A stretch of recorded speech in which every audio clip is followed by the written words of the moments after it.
Yo, what's up, everyone? I just want to make a very short, quick video about something which I think is very useful and very helpful for everyone, and that is how do you deal with anxiety? I'm going to give you a very quick sort of tip or advice, which is going to be very helpful for you.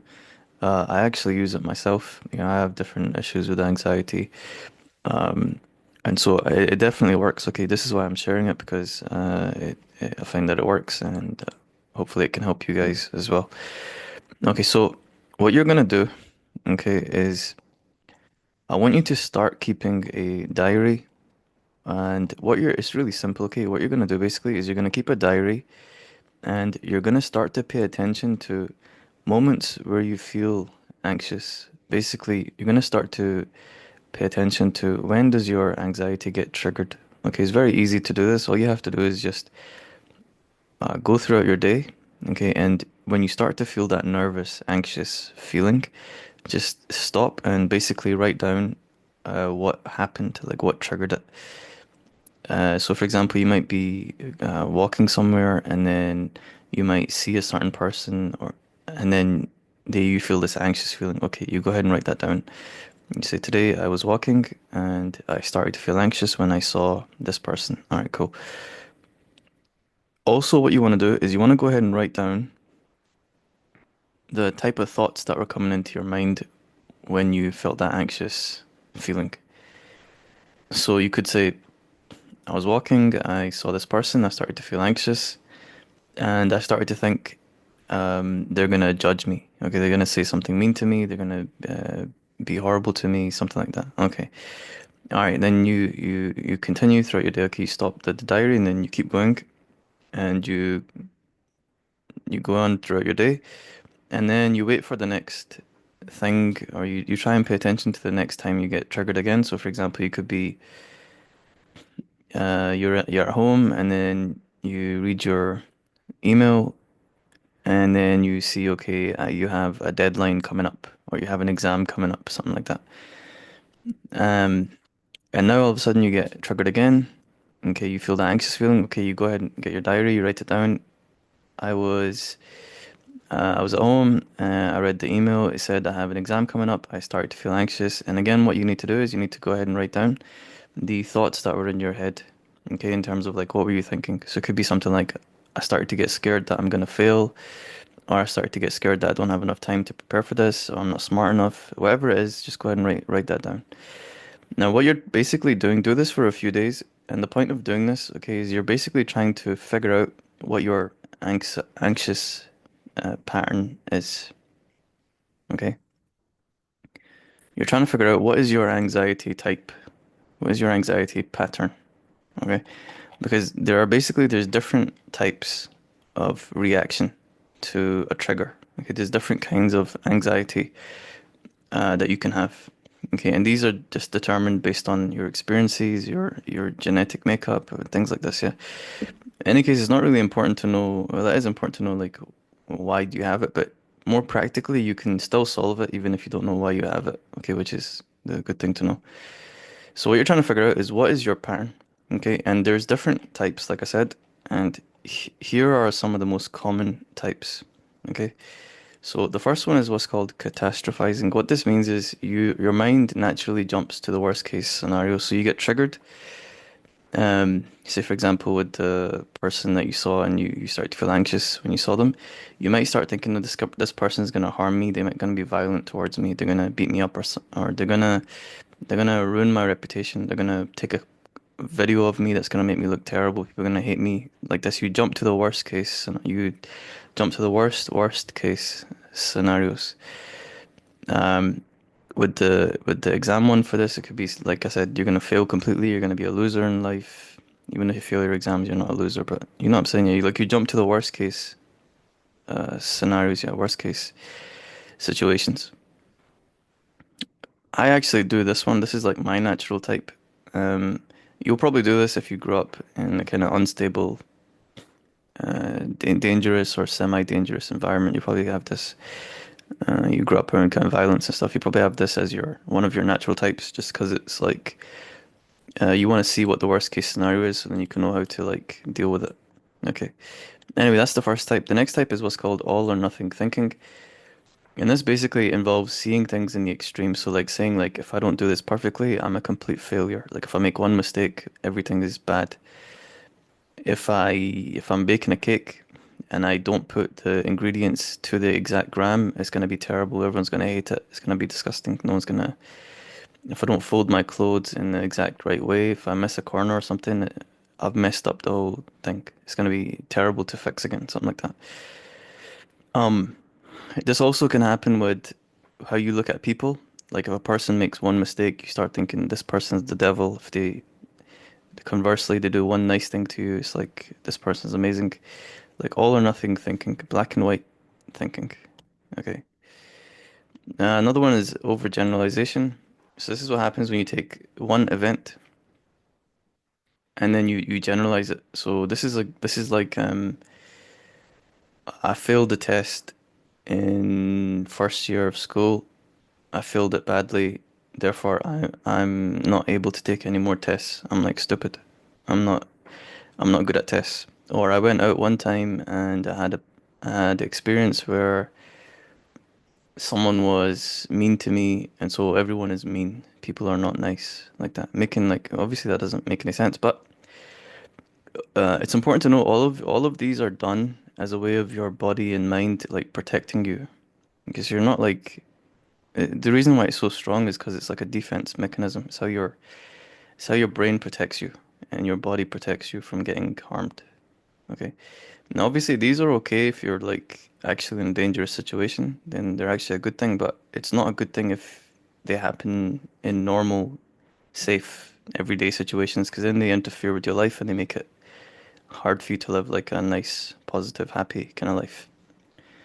Okay, the next one is called avoidance. Now, I'd say avoidance is more like a consequence of the other ones in that if you start to catastrophize, for example, you start thinking that this is the worst case scenario, you start thinking it's going to happen, the worst thing's going to happen.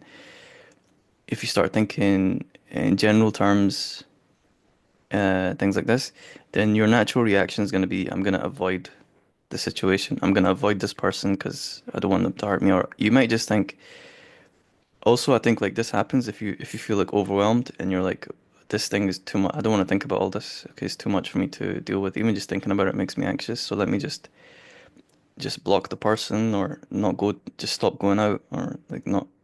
And again, I do this as well. Yeah, this is like my natural go-to. Um, so this is why I'm sharing this stuff, and it's like I'm in the process of healing myself at the age of 30. So hopefully, if you guys can start this, hopefully you don't have anxiety issues, but if you do, you can start it, at 18, 17, 15, whatever, 20, 21. And in that way, by the time you get to my age, you can be like fully healed, which would be ideal. That'd be good. And even if you're older than me, it's okay. You can still start. Um, and the good thing is, like when you start doing this, the process is actually quite rapid. You'll be surprised. I've already overcome some of my triggers already, some typically anxiety-causing situations. I've overcome them in like a week. Some of them.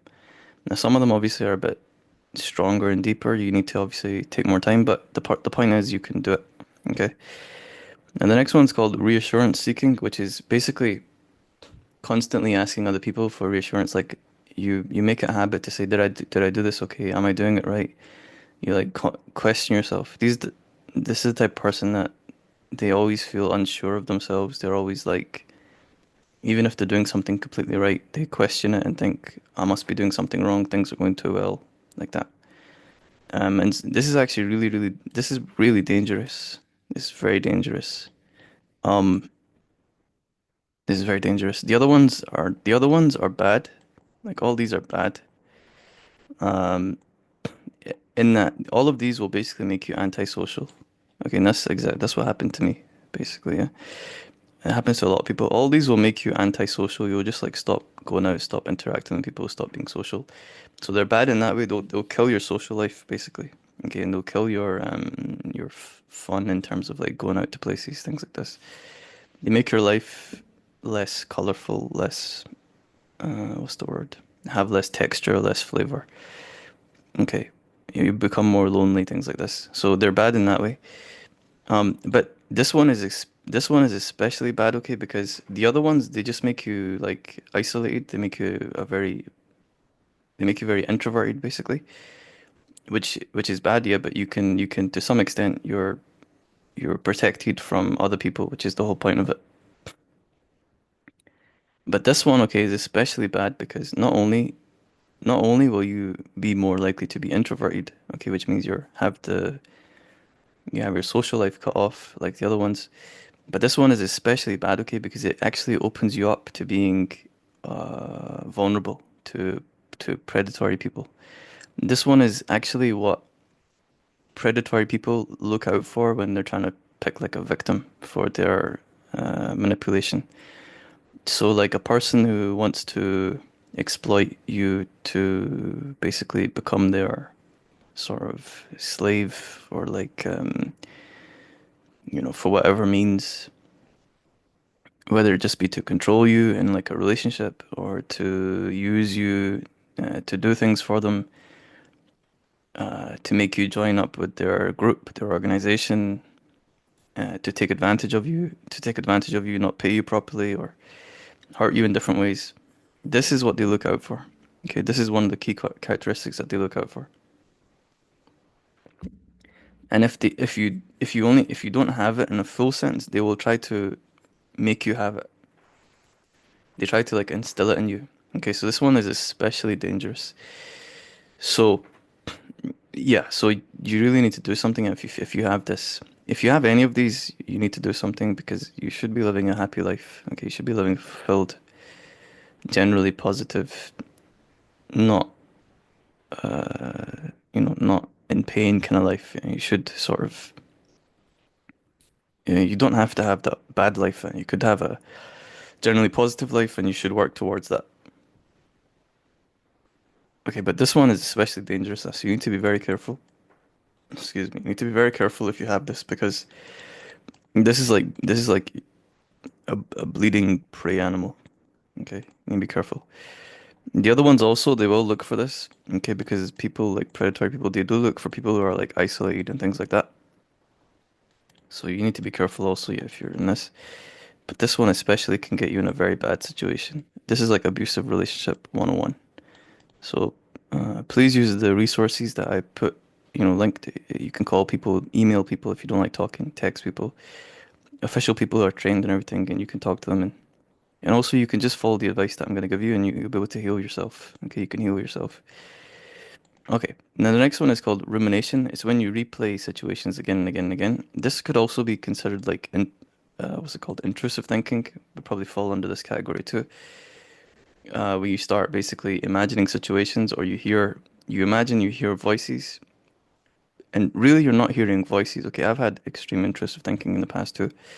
You're not hearing voices. All you are hearing is your thoughts sort of bubbling up randomly. That's what you're hearing. Okay, so you're not crazy, you're not deluded or whatever. You've basically just become overly hyper focused on your thoughts. And so they're like you're seeing them all, whereas normally you wouldn't see them all. That's the difference, okay? It's like imagine if when you go outside, you actually see everything around you. Or even like right now in your room, you see everything in the room. That would be painful, okay? You don't do that normally, you just see what you're focused on, which is how you want to be, okay? Because a lot of the stuff is not really important to be focused on at the moment. So when you have intrusive thinking or rumination, you're basically focusing on your thoughts, like all of them. Whereas 99% of them are just like random. They don't mean anything. They're just your brain processing like information. Okay. If you do have intrusive thinking, one of the best things you can do, I'll tell you right now, and then I'll finish with this, and then I'll tell you the advice on how to heal from anxiety overall. But with the intrusive thinking and this rumination thing, what you need to do, okay, is basically is really simple. You just have to watch your thoughts without judging them or paying attention to them. Okay, so you just watch the stream of thoughts, the river of thoughts flowing through your mind without judging them negatively. So you don't try to resist them and say, this is bad, or oh my God, I can't believe I think that, etc. And not trying to fight them, like, oh my God, I want this to stop. You just don't pay any attention to them. You just observe them without judgment and focus on your breathing. Okay, and when you do this, basically the thoughts become weaker and eventually they disappear. The noise disappears. Okay, because the only reason it gets stronger is because you're focusing on it. It's like a monster that gets bigger every time you look at it, like that. Or every time you try to fight it, I should say. You should look at it. You will look at it, but the point is like you shouldn't try and fight it because it's not real. It's like a shadow or something. Yeah. So just basically sit down and be like a monk that just can watch it, but not try to fight it because you know it's not. It can't hurt you. It can't kill you. It can't do anything. Okay, even the worst thoughts, and I've had like very very bad intrusive thinking. Even the worst ones, they're harmless. Okay, they're in your head, so they're harmless. So don't try and fight them. Don't try and resist them. Just basically watch them. Focus on your breathing. Breathe deeply, and eventually they will disappear. Because your brain will be like, they're not paying attention to this thought, or they're not giving it a big. They're not trying to fight it or resist it. Okay, it must not be that important. Because the your brain basically makes a habit of showing you more of what you focus on or fight because it's like, oh, this is a danger that we need to pay attention to. See? Which is probably how the whole anxiety thing works. It's like hyper focusing on dangers that don't exist. Okay, because you went through trauma or something like that. Anyway, that's how you deal with that. Okay. Now the next thing is the last one is mind reading and fortune telling. Basically, and I do this one a lot by definition, by default, I should say. This is another one that I do. It's basically assuming you know what other people are thinking and like in a negative way. Like so you mind read people. You say, okay, this person he doesn't like me. This person wants something bad for me. She doesn't like me. She didn't pay attention to the message I sent. So really she now is angry with me or something like that. Like that. But again, the reality with this is none of these are true yet. That's the whole point about this anxiety thing. None of them are true yet. Like you don't have any evidence that you can't be in the other person's head. Like you don't know what they're thinking at all. Right? So, and again, this one again is just from kind of growing up with sort of danger and stuff, where it's helpful to try and guess what people are thinking. And in a very dangerous situation, you can often tell what people are thinking. Like you've got a dangerous person across from you. You can often tell what they're thinking, but that's because it's a very dangerous situation. In normal life, it's not like that, right? So, okay, so those are the types. Okay, so what you want to do is look at the your diary, your journal, okay, that you kept, and look at what your pattern is. Look at which ones fit. Again, for me, it's this one and this one as a result, and this one. I do these two, basically. This one and this one. And then I do this one as a like a result of that. I don't do the other ones. So you want to see, okay, what is your type or types? And then you want to write those down. And now basically what it will help you to do, and this was kind of crazy when I first learned it, you'll start to see, okay, how your type sort of plays out. Like look at your diary again, and then you'll notice that the type of thoughts you have, what you think, will fit into your category. And that's actually how you should find it. And you'll notice every future situation in terms of you getting triggered with anxiety will again fit into your type. Okay, which is good to know. That means like you've been habituated, you've been trained into this type. Okay. Okay. Yeah. So like this is yeah. Shortcuts your brain have learned to take over time. This is a book that I put together. Um, I actually put it together using AI just because I wanted to answer this question for myself, and I thought it would be good to answer for other people. Um, Maybe I'll put this PDF as well in the what's it called? I'll put the PDF in the description, or I'll put the chapter in the description. Yeah. Anyway, you can see what it says here. I'm going to give you the most sort of key part. Um, okay, so now you know what your type is. You know how you get triggered. You've got some, and I would recommend you keep this diary. You don't like stop doing it until you're fully healed from anxiety, like overall. So now I'm going to quickly go to okay, how to heal from the anxiety. Okay, here's what I found to be most what's it called? Effective. Okay. So the first thing you want to do is when you get triggered, okay, when you get triggered to feeling anxious, you want to immediately stop what you're doing, okay, and immediately start practicing your deep breathing, okay? So immediately you get triggered. So for example, you're walking in the street again, you see that person, okay, you feel that anxiousness. Okay, you can stop, you can stop walking, just stand somewhere, you can sit down even. What you want to do now, okay, is you want to start to breathe in your stomach and not your chest. Okay, breathe deep into your stomach and not your chest. Okay, and do this and focus on your breathing. And what you want to do alongside this, which will help you to relax, is you now want to, you can also do this. So there's some good techniques. I'll just go like this so you can pause them if you want. These are all like alternatives. For me, the breathing one has been the most effective. But these are just like some nice alternatives if you want. Okay, and now, and this one will help you to sleep if you find it hard to sleep. Okay. Okay, now what you want to do, okay, is this can help too if you're feeling sort of very anxious, very depressed. You can even just look at pictures of like nice places on the internet, and this will help. Okay, now what you want to do, now what you want to do, okay, is you want to couple the breathing or whichever of the other techniques for relaxing that works for you, and you want to do what's called cognitive reframing. It's just another way of saying you want to basically challenge the thoughts you're having and stop yourself from thinking that way. Okay, you're gonna retrain your brain in terms of how it thinks. Okay, you're gonna retrain the default thinking. So you're gonna breathe. So you get triggered. You're gonna start your deep breathing. Okay, and now what you're gonna do is you're now gonna basically start to tell yourself uh, you're not gonna do the thinking type. Okay, so for me, for example, yeah, like here. Okay, so it's like for me, for example, when I do the yeah, like this. Okay. So for me, for example, when I have this catastrophizing thought, I thinking like the worst is gonna happen, or the mind reading kind of thought. Okay, the way I do it is I think, okay, so I start to do my deep breathing. Okay, so I feel anxious. Okay, I start to do my deep breathing.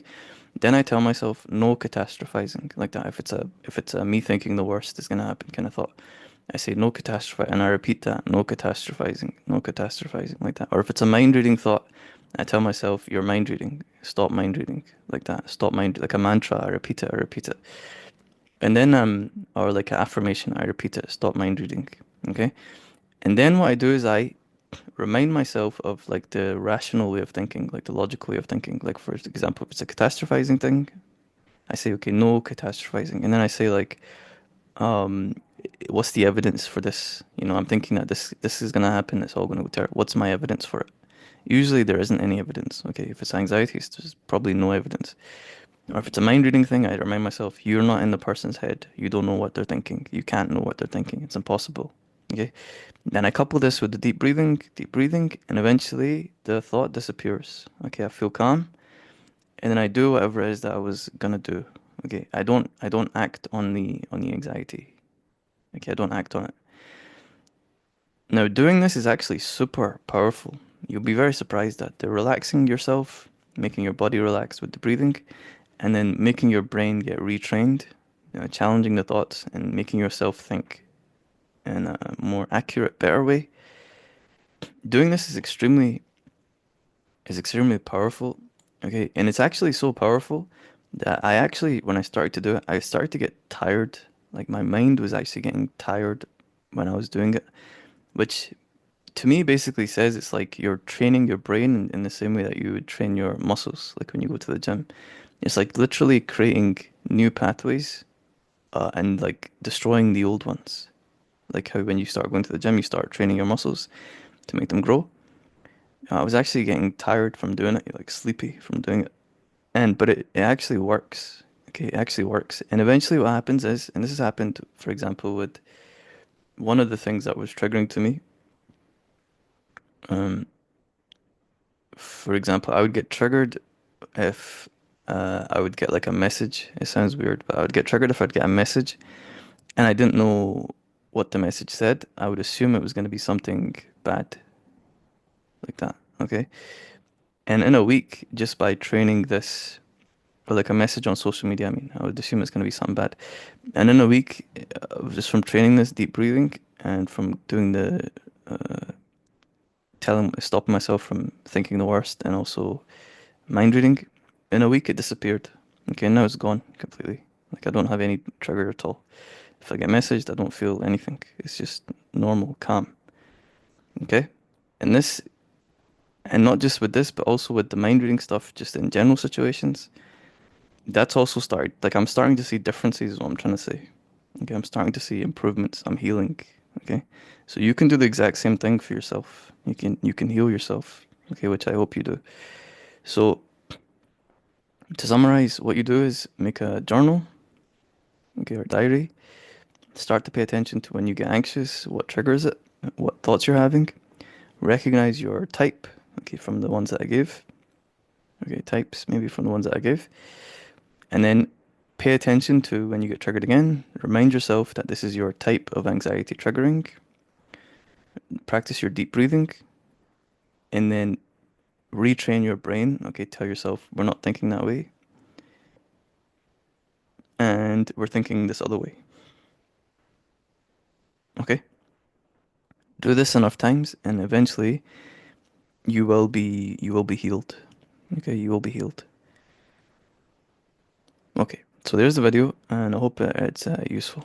All right, share with your friends and all right, take care.